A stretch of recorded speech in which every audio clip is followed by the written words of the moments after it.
please subscribe and don't forget to press the bell icon to get notified whenever we upload a new video.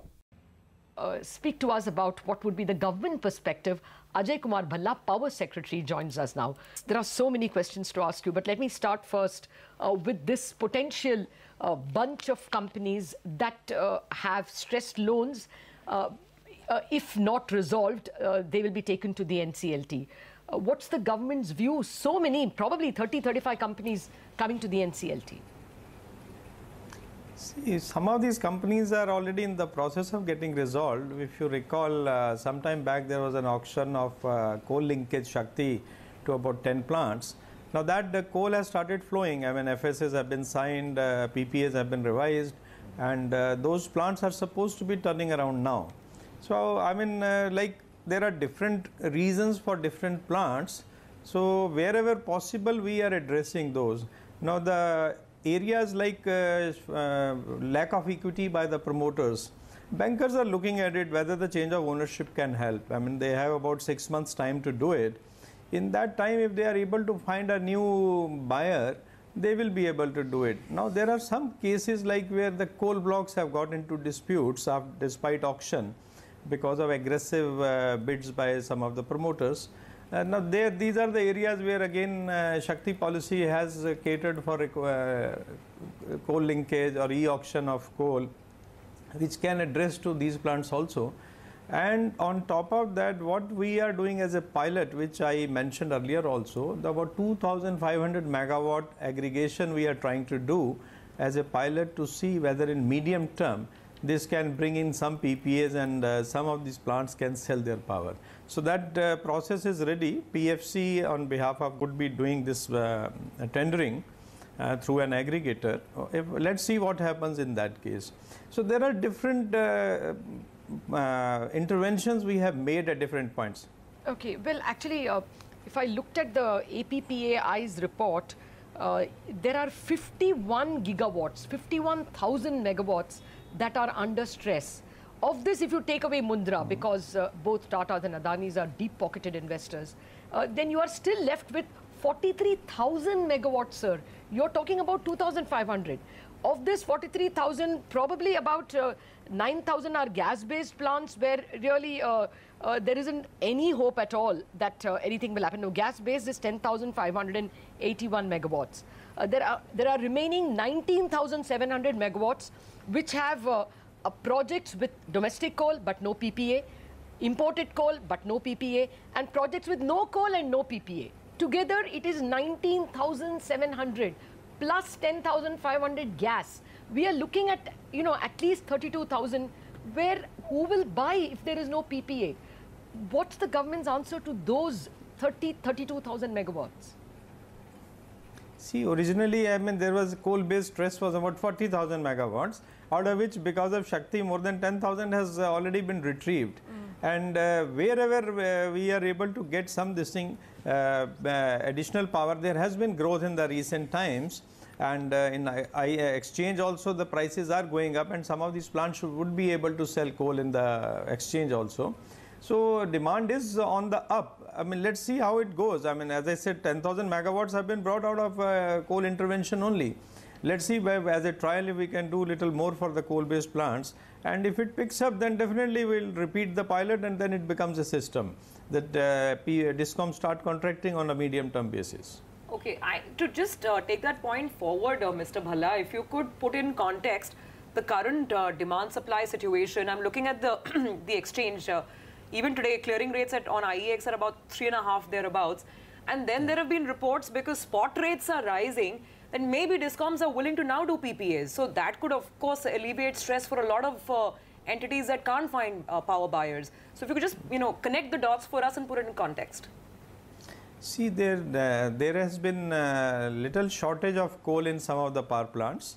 And some of the power had to be backed on because of high demand but lack of coal availability in some power plants. So that definitely has pushed the coal prices in the power prices in the exchange. You know, exchange is a very good indicator of stock of coal in the power plants. But now, I mean, in the month of March, we have almost on an average got 274 rakes per day.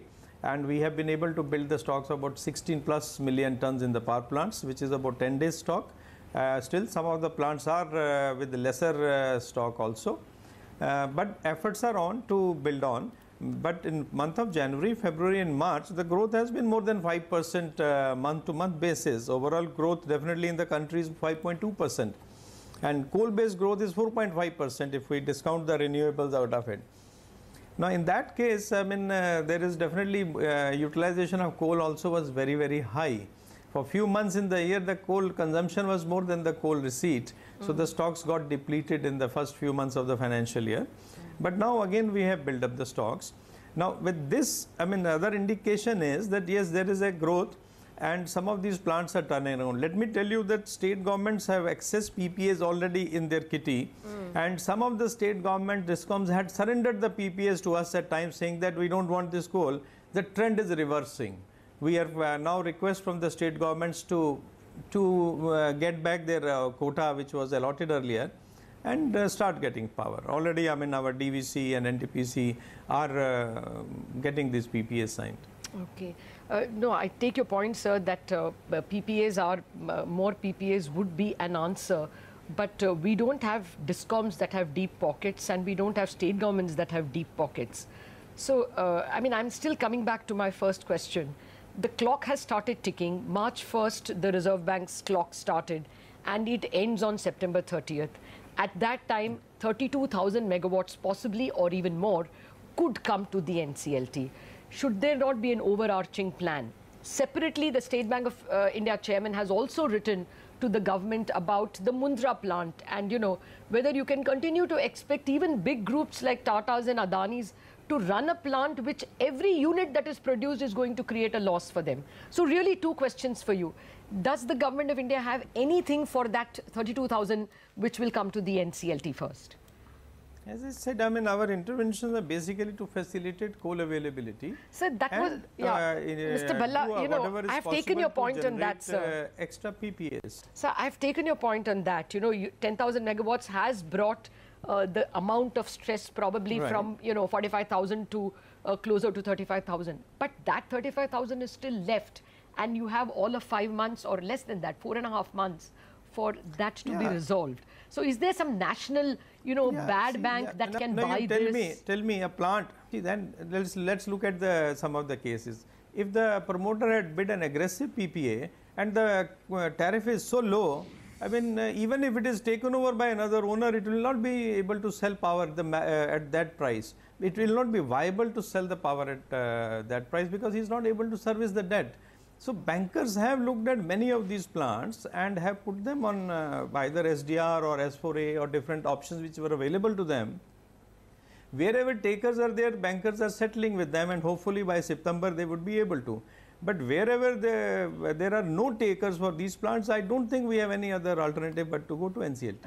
Sir, last simple question. Really, one fails to understand the sanctity of PPAs, and I know we've discussed this in the past as well, then when rates shoot up, spot rates shoot up, now you're saying that states are willing to consider PPAs again. When rates are down, they throw their hands up and say that no, we'd rather buy from the spot market. Are you looking at a permanent fix for this? Because how does a corporation run a power plant without having any sanctity to the power purchase agreement? No, definitely we have not accepted any state governments surrendering PPAs just like that, and we have insisted upon this power to be bought under the PPA. It's a pure contract between the two parties which needs to be honored. Government of India has been very, very clearly mentioning it to the state governments and discoms that they have to honor the power purchase agreements which they have signed. So, I mean, there are in some PPAs there were clauses to mutually sort of come out of the power purchase agreements, which some of the states have used, and even the generator has also accepted the compensation payments and all. So those are the, I mean, purely contractual clauses. One has to look at each case separately and look at it. As far as Government of India is concerned, our advisory, our policy is very clear that these PPAs need to be honored. These are contractual commitments of the discoms. Okay, so you will be okay with 32,000 megawatts going for liquidation? Not NCLT, liquidation? Not all will not go for liquidation. As I said, bankers Yeah, I'm saying it is not go to NCLT also. Some of these plants are under already restructuring with the bankers, and it was under restructuring in the previous before the RBI circular. So bankers, some of the places bankers are hopeful. I mean, I may not have progress of each and every plant right now with me, but we understand from our PFC, REC type of NBFCs that some of the projects could be, which are easily retrievable, bankers would be able to, provided they get a reasonable value for it. Okay, so how many from that APPAI list, which you must be very familiar with, how many do you think can be salvaged, and how many may go to NCLT and liquidation? It will be difficult for me to say because I don't have the status of each and every plant up to date with me, but there are efforts going on in the plants which are possible to be retrieved. Will half be saved? Some of the plants where promoters have lost all, no equity available. It's very difficult to put numbers. As I said, each plant has a different problem. In some places, the DISCOM dues could be a problem, and there we are intervening and trying to get the DISCOMs release payments to these plants. In some cases, the equity has run dry. I mean, bankers are looking at a new owner. Like this, there are different baskets. I mean, one has to look at what can be retrieved and what cannot be. Can you leave us and with let's see by September, some of these definitely will turn around. So sir, we take your point that all of it will not go for liquidation. Can you leave us with a rough ratio where you think that within the NCLT process, there will be resolution?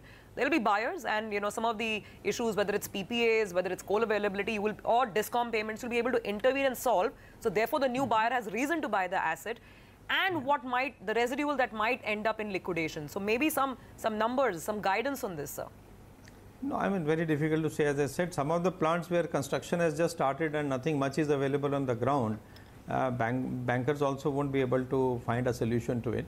So those plants definitely go to NCLT. But the plants which are commissioned, which are having some financial issues, bankers can retrieve it. Definitely bankers are interested in not losing the money which they have put in these plants. So they would like to retrieve whatever is possible. And whatever assistance is required from the government is willing to provide that. We are ready with whatever possibility of facilitation is required, we would do that. Okay, so we will have occasion to invite you yet again, sir, when you have more clarity on how many plants can be saved. But at the moment, it is 51,800 megawatts that are completely built and stressed, and another 23,091 which are under construction and are going to get stressed. So we are looking let me add the private plants. The PLF for the 17-18 is on the up. They have crossed the 60% mark also in this financial year. Okay, yes. So there is definitely a turnaround of PLF increasing beyond 60. Yeah, I take your point, sir, 61%, but that's still a long way off from making them break even.